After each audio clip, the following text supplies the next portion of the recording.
আসসালামু আলাইকুম রহমতুল্লাহি ওয়া বারাকাতুহু। আশা করি সকলে ভালো আছেন। আমি আলহামদুলিল্লাহ আপনাদের দোয়ায় ভালো রয়েছি। আজকে আরো একটি নতুন বিষয় নিয়ে আপনাদের মাঝে উপস্থিত রয়েছি। আজকে যে বিষয় সম্পর্কে আলোচনা করব সেটি হচ্ছে স্বপ্নে সাপ দেখা সম্পর্কে। আমরা অনেকেই স্বপ্ন দেখি এবং স্বপ্নের মাঝে সাপ দেখে থাকি এবং বিভিন্ন জায়গায় বিভিন্নভাবে সেই সাপগুলি আমরা দেখে থাকি। কখন কোন অবস্থায় কিরকম সাপ দেখলে এর ব্যাখ্যাটা কি হতে পারে? সেই কথাগুলি বিস্তারিতভাবে আপনাদের সামনে উপস্থাপন করব ইনশাআল্লাহ। তার আগে সকলের প্রতি বিনীত অনুরোধ থাকবে, আপনারা যারা আজকের এই ভিডিওতে নতুন, চ্যানেলটিকে সাবস্ক্রাইব করেন নাই, মেহেরবানি করে প্লিজ চ্যানেলটিকে এক্ষুনি সাবস্ক্রাইব করে দিন। তাহলে স্বপ্নের ব্যাখ্যাসহ ইসলামিক আমল এবং তদবিরের ভিডিওগুলি আপনাদের কাছে সবার আগে পৌঁছে যাবে ইনশাআল্লাহ। তাহলে শুরু করা যাক। স্বপ্নে সাপ দেখলে এর অর্থ কি হতে পারে? এর দ্বারা উদ্দেশ্য কি? এর ব্যাখ্যা কি হতে পারে? তো সর্বপ্রথম সাপ এক ধরনের কীটপতঙ্গ। এটা মানুষের দুশমন। সাপ মানুষের সবসময় ক্ষতি করে থাকে। যেহেতু এটা বিষাক্ত জিনিস, এর বিষ দ্বারা মানুষ ক্ষতিগ্রস্ত হয়ে থাকে। আবার অনেক সময় উপকৃত হয়। কিভাবে? মানুষকে যখন সাপে কাটে তখন সে সাপের বিষটাকে ধ্বংস করার জন্য সাপের বিষের প্রয়োজন হয়, অর্থাৎ অ্যান্টিভেনামের মাধ্যমে সেই ইঞ্জেকশন তৈরি করে সেটা সাপে কাটা রোগীর শরীরে পুশ করতে হয়। তো সেই ক্ষেত্রে সাপের বিষটা মানুষের জন্য উপকারী। তাহলে স্বপ্নে সাপ দেখলে বেশিরভাগ সময় মানুষ ক্ষতিগ্রস্ত হয়, ক্ষতির সম্মুখীন হয়, অল্প কিছু সময় সে লাভবান হয়। তাহলে শুরু করা যাক। বিষ দিয়ে প্রাণীকে ধ্বংস করা হয়, এটা সাপের শত্রুতা। কখনো স্বপ্নের সাপ দ্বারা কাফের মুশরিক হতে পারে। যেমন কাফের মুশরিকদের দ্বারা উদ্দেশ্য হয়ে থাকে ইসলাম ধ্বংস করা। আবার কখনো স্বপ্ন এর দ্বারা সাপ দেখার দ্বারা অত্যাচারী বাদশাহ উদ্দেশ্য হয়ে থাকে। আবার কখনো সাপ দ্বারা স্ত্রী সন্তান বোঝায়। যেমন আল্লাহ সুবহানাহু ওয়া তাআলা সূরা তাগাবুনের ১১৪ নম্বর আয়াতের মধ্যে বলেছেন, নিশ্চয়ই তোমাদের স্ত্রী এবং সন্তানদের কেউ কেউ তোমাদের শত্রু, সুতরাং তোমরা তাদের থেকে সাবধান থাকবে। স্বপ্নের সাপকে আঘাত করতে দেখলে স্বপ্নদ্রষ্টা পরবর্তী সময়ে তার শত্রুকে আঘাত করতে পারবে। যদি সাপকে হত্যা করতে পারে তাহলে সে তার শত্রুর সঙ্গে বিজয়ী হবে। সাপ তাকে দংশন করলে তার শত্রু তাকে আঘাত করবে।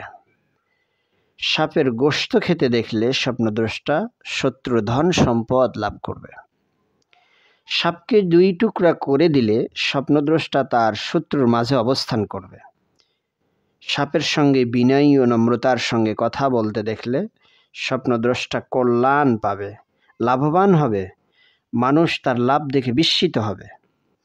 স্বপ্নে মৃত সাপ দেখলে সে যদি কোনো বিপদে পড়ে তার বিপদ দূর হওয়ার জন্য আল্লাহ তাআলা যথেষ্ট হবেন। সাপটি যদি সাদা হয় তাহলে তার কঠিন শত্রু হবে, কালো হলে সাধারণ শত্রু হবে। যদি স্বপ্নে দেখে যে বড় কালো সাপের মালিক হয়েছে এবং বড় এক জামাত পরিচালনা করছে, তাহলে এর ব্যাখ্যা হলো পরবর্তীতে সে বড় বাদশাহী পাবে এবং দেশ চালাবে। সাদা সাপের মালিক হতে দেখলে শত্রু তার অনুসরণ করবে, তাকে কষ্ট দেওয়ার মতো কোনো শত্রু থাকবে না, বিপদে পড়ার আশঙ্কাও থাকবে না। সে রাজত্বের ধন সম্পদের অধিকারী হবে। কখনো এর দ্বারা তার চেষ্টা বোঝায়, অর্থাৎ সাদা সাপ দেখলে এর মালিক হতে দেখলে কখনো এর দ্বারা চেষ্টা বোঝাবে, সে তার যে কোনো কাজের ক্ষেত্রে সে প্রচেষ্টা চালিয়ে যাবে, এটা বোঝায়। যখন তার চিন্তা চেতনা এটাই হবে। যদি কেউ স্বপ্নে সাপকে ভয় পায় অথচ সে সাপকে দেখেনি, তাহলে তার শত্রু থেকে নিরাপদ থাকবে। যদি সাপকে দেখে এবং ভয়ও পায় তাহলে সে শত্রুদের দ্বারা বিপদে পড়বে এবং ভয় পাবে। স্বপ্নে যদি কেউ দেখে যে তার মূত্রথলি থেকে সাপ বের হচ্ছে, এটার অর্থ হলো তার সন্তান হবে। আর ঘরে সাপ প্রবেশ করতে দেখলে তার শত্রু সৃষ্টি হবে এবং তার সঙ্গে শত্রুতা করবে। সাপ ধরতে দেখলে স্বপ্নদ্রষ্টা নিরাপত্তার সঙ্গে শত্রু থেকে ধন সম্পদ অর্জন করবে। যেমন আল্লাহ সুবহানাহু ওয়া তাআলা হযরতে মূসা আলাইহিস সালাতু ওয়াস সালামকে বলেছিলেন সূরা তোহার ২১ নম্বর আয়াতের মধ্যে। সে আয়াতের অর্থ হচ্ছে, তুমি সাপকে ধরো, তাকে ভয় পেও না। সাপকে বাজারে মারতে দেখলে যুদ্ধ সংগঠিত হওয়ার আলামত। স্বপ্নদ্রষ্টা যুদ্ধে শত্রুর বিরুদ্ধে বিজয়ী হবে। সাপটি হলো গোপনীয় দুশ্মন বাদশা। যদি দেখে সাপ তার লজ্জাস্থান দিয়ে বের হচ্ছে, আবার তার দিকে ফিরিয়ে যাচ্ছে, অর্থাৎ লজ্জাস্থান থেকে বের হয়ে লজ্জাস্থান দিকে ঢুকে যাচ্ছে, তাহলে সে তার লজ্জাস্থানের খেয়ানত করবে, অর্থাৎ সে অবৈধভাবে তা ব্যবহার করবে।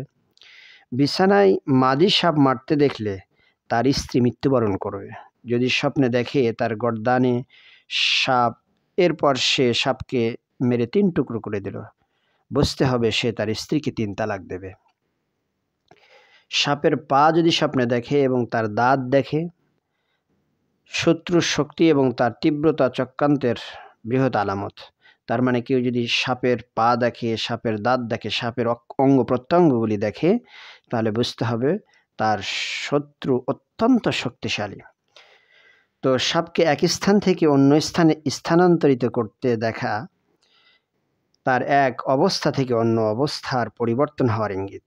অর্থাৎ সাপকে যদি কেউ স্বপ্নে দেখে যে এক স্থান থেকে আরেক স্থানে স্থানান্তরিত করা হচ্ছে, তাহলে তার যে অবস্থা রয়েছে এই অবস্থার পরিবর্তন বোঝাবে।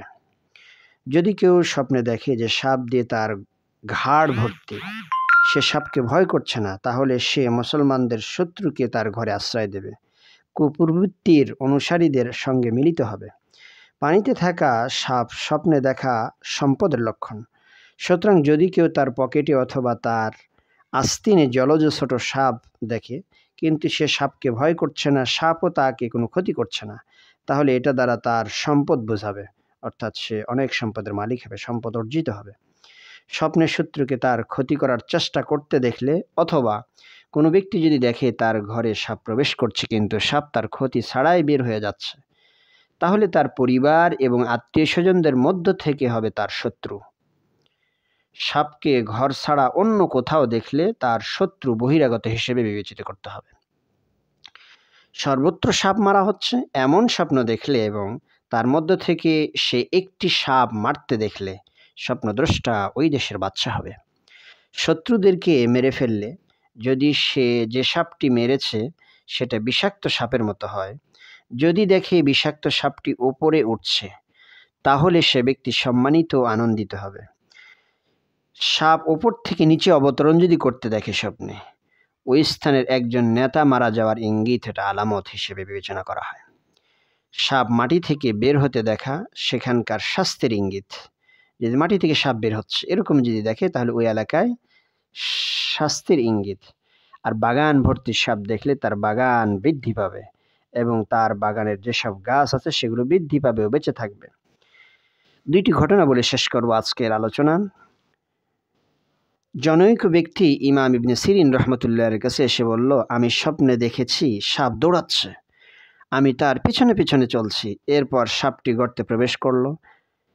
এই সময় আমার কাছে একটা কোদাল ছিল, আমি কোদালটি গর্তের মুখে রেখে দিলাম। ইবনে সিরিন রহমতুল্লাহ আলাইহি বললেন, তুমি কি কোনো মহিলাকে বিয়ের প্রস্তাব দিয়েছো? সে বলল, হ্যাঁ, বিয়ের প্রস্তাব দিয়েছি তো। তখন ইবনে সিরিন রহমতুল্লাহ আলাইহি বললেন, অচিরেই তুমি তাকে বিবাহ করতে পারবে, তুমি তাকে বিয়ে করে সম্পদশালী হবে, পরবর্তী সময়ে তুমি 7,000 দিরহাম রেখে মৃত্যুবরণ করবে। আরেকটি ঘটনা, জনৈক ব্যক্তি স্বপ্নে দেখলো তার ঘরে সাপে ভরপুর। এটি ইমাম ইবনে সিরিন রহমতুল্লাহ আলাইহির কাছে জানানো হলো। তিনি বললেন, তুমি আল্লাহ তাআলাকে ভয় করো এবং মুসলমানদের শত্রুকে আশ্রয় দিও না। ইবনে সিরিন রহমতুল্লাহ আলাইহিকে আরও একটি স্বপ্নের ব্যাপারে বলা হলো যে স্বপ্নে এক মহিলা 2টি গর্ত থেকে 2টি সাপ বের হতে দেখে এবং 2 সাপের কাছে 2টি লোক এসে দাঁড়াতে এবং তাদের মাথা থেকে দুধ দহন করতেও দেখে। ইবনে সিরিন রহমতুল্লাহ আলাইহি বলেন, সাপ দুধ দহন করতে পারে না, নিশ্চয়ই সাপ বিষ দহন করে। এই মহিলার কাছে শিয়াদের প্রধান 2 ব্যক্তি আসবে এবং তারা এই মহিলাকে তাদের ধর্মের দিকে আহ্বান করবে। নিশ্চয়ই তারা তাকে শাইখাইন অর্থাৎ হযরত আবু বকর সিদ্দিক রাদিয়াল্লাহু তাআলা ও হযরতে ওমর রাদিয়াল্লাহু তাআলা আনহুকে গালি দেওয়ার জন্য তারা বলবে।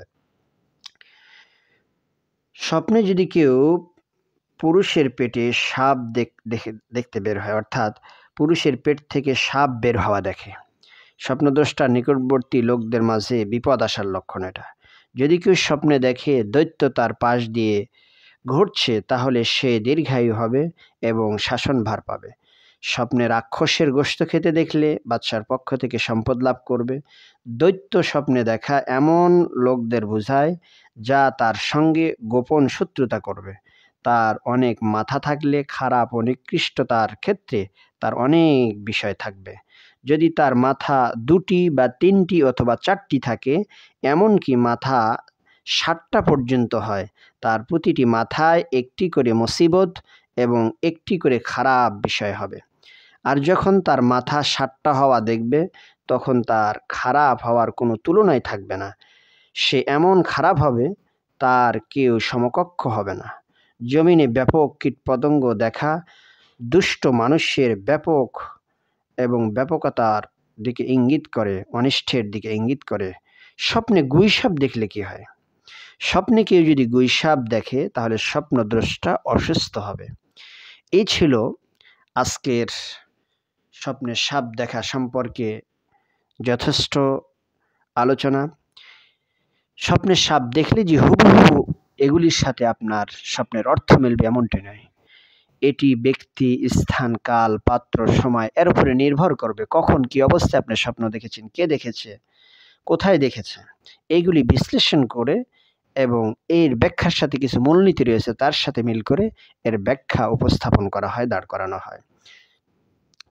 আপনারা যারা সঠিক স্বপ্নের ব্যাখ্যা পেতে চান, প্লিজ দয়া করে চ্যানেলটিকে সাবস্ক্রাইব করে রাখবেন, তাহলে এরকম আরও বিভিন্ন বিষয়ে স্বপ্নে দেখার ব্যাখ্যাগুলি আপনাদের কাছে পৌঁছে যাবে।